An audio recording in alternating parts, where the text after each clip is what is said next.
Alex, I was out in the garage yesterday trying to find a specific half-inch Forstner bit, and I ended up moving 3 stacks of scrap plywood just to find a bucket of rusted hinges I forgot I even bought. It's a Monday, and my lower back feels like it was used as an anvil for a week straight. Maybe if you didn't treat your floor like a filing cabinet, Tiger, we'd be starting the show with a little more spring in your step. It's not a filing cabinet, it's archaeological layering. The deeper I dig, the further back in my career I go. But it's fitting, actually. We're talking about the tech-powered trades today and seeing how the high-end industrial world is moving. My digging through a pile of metal method is officially a relic of the past. I saw the notes for today. The 2026 Fab 40 rankings just dropped. It sounds like the metal fabrication world isn't just growing, it's mutating into some kind of high-tech monster. It's the data centers, man. Everyone wants their cloud to stay up, but nobody thinks about the miles of precision-cut steel racks and cooling infrastructure required to keep those servers from melting into a puddle of silicon. The contract fabricators are the ones getting the call. And the tools? It's like science fiction. Mazak just released a new laser line that's actually affordable for a mid-sized shop. I remember when a laser cutter cost more than a literal house. Now the barrier to entry is dropping. It's like the industry finally realized that the little guy needs to cut high-precision shapes too. Affordable is relative though, right? Are we talking new truck affordable or I can't afford groceries for a year affordable? Well, let's just say you might be eating a lot of ramen, but your cuts will be accurate to within a hair's breadth. And Sweet Dynamics just put out this dynamic job shop software. It's supposed to bridge the gap between the front office, where the suits are, and the shop floor, where the guys are actually covered in grease. Because heaven forbid the people in the office actually talk to the people with the wrenches. Exactly. It's designed for the make-to-order world. It tracks a project from the moment a customer says, I want this weird metal thing, to the moment it hits the shipping pallet. I've lived through the alternative, trying to find a crumpled up work order that's currently being used as a coaster for a lukewarm coffee. It's a nightmare. It makes you feel like you're running a business out of a shoebox. Speaking of those guys with the wrenches, you wanted to talk about plumbing, which I have to say is usually the part of the show where I prepare to hear about someone's basement becoming an indoor swimming pool. Don't remind me. I once tried to sweat a copper joint while there was still a trickle of water in the line. I spent 40 minutes wondering why the solder wouldn't flow before I realized I was basically trying to boil the entire municipal water supply with a propane torch. We've all been there, but the report from Plumbing and Mechanical is actually pretty serious. They're saying certification is the new unfireable status. It really is. We're seeing a shift. It's not enough to be the person who can fix stuff. The 2026 labor market is obsessed with career readiness. If you got those industry-recognized certs, you aren't just a plumber, you're an infrastructure technician. There's a story in our notes about a master plumber who survived the 2008 crash. Everyone else was folding, but she had her certifications locked down and a network that went deeper than a well. It makes sense.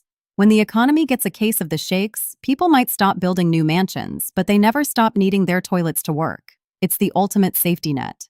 It's about building a fortress around your career. You don't just learn the trade, you document the knowledge. It's the difference between being a guy with a toolbox and being a professional who owns their future. Okay, let's pivot. Every time I open Shopify lately, I feel like I'm being hunted by hand-poured candles and artisanal dovetail boxes. Is there still room for newcomers in the maker economy, or is it getting too crowded in the garage? It's crowded if you're selling what everyone else is selling. If you're the 10th person on the block making a basic cutting board, you're just fighting for crumbs. But the data for 2026 shows that handmade is still a premium label.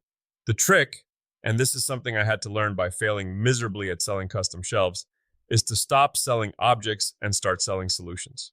Explain that. You mean like, don't sell a hammer, sell the hole in the wall? Sort of. Shopify's research says bundled solutions are the goldmine right now. Instead of selling a single ceramic mug, you sell a morning ritual kit with a locally roasted coffee and a hand-turned wooden coaster. You're curating an experience. People will pay a 40% markup if you take the thinking out of it for them. So, less here is a thing I made, and more, here is how this thing makes your life feel more like a Pinterest board. Precisely. And high-margin niches are where the oxygen is. Sustainable personal care, custom home decor that fits specific small apartment dimensions. That's where the maker moguls are actually paying their mortgages. Let's get into the dirt. The weekend warrior stuff. You mentioned reclaimed metal sheds. Is this an aesthetic choice, or is it just because new lumber costs more than a fine steak these days? A little bit of both.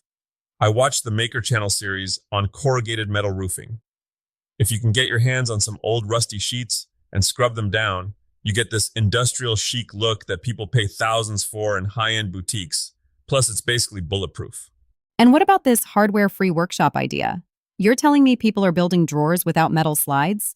That sounds like a recipe for a drawer that gets stuck the first time the humidity hits 60%. Spoken like someone who hasn't discovered the magic of a properly waxed wooden runner. Look, metal slides are great until they're not. They're expensive, and they dictate the size of your cabinet. Building wooden slides, using something like a bird's mouth joint or a classic piston fit, it's like a rite of passage. It's joinery at its most honest. It sounds like a lot of sanding, Tiger. My arms hurt just thinking about it. It is a lot of sanding, but there's a satisfaction in it that you don't get from screwing in a piece of zinc-plated hardware from a big box store. When that drawer slides shut with a soft whoosh of air, that's the sound of mastery. You're such a nerd for this. Oh, absolutely. But if you want to be a modern nerd, you go the 3D printing route. We've seen a huge surge in modular shelf units specifically for 3D printing enthusiasts. Organizing filament is the bane of my existence. It's like trying to manage a box of angry snakes that also happens to be sensitive to moisture. I've seen those prints. They look like honeycomb structures on the walls. It's very future tech. It is. And that brings us full circle. Whether you're using a multi-million-dollar Muzak laser or a 3D printer that fits on your desk, the goal is the same, making something that didn't exist yesterday. So, what's the big takeaway for the TigerDen family this week? We've covered everything from industrial infrastructure to wooden drawers. I think it's this. The world is getting more digital, but it's still built on physical things. Whether you're a fabricator, a plumber, or a hobbyist, your value lies in the intersection of your skill and the tools you use to amplify it. Don't be afraid of the tech. Embrace the laser, download the 3D plans, but never let it replace the fundamentals. Basically, get the certs, use the tech, but keep your chisels sharp. Well said. And maybe clean up your scrap pile before you trip over it and end up in the ER. So, That's advice I think we can all live by. thanks for hanging out in the den today. Go build something you're proud of, even if it's just a better way to store your screwdrivers. We'll see you next time.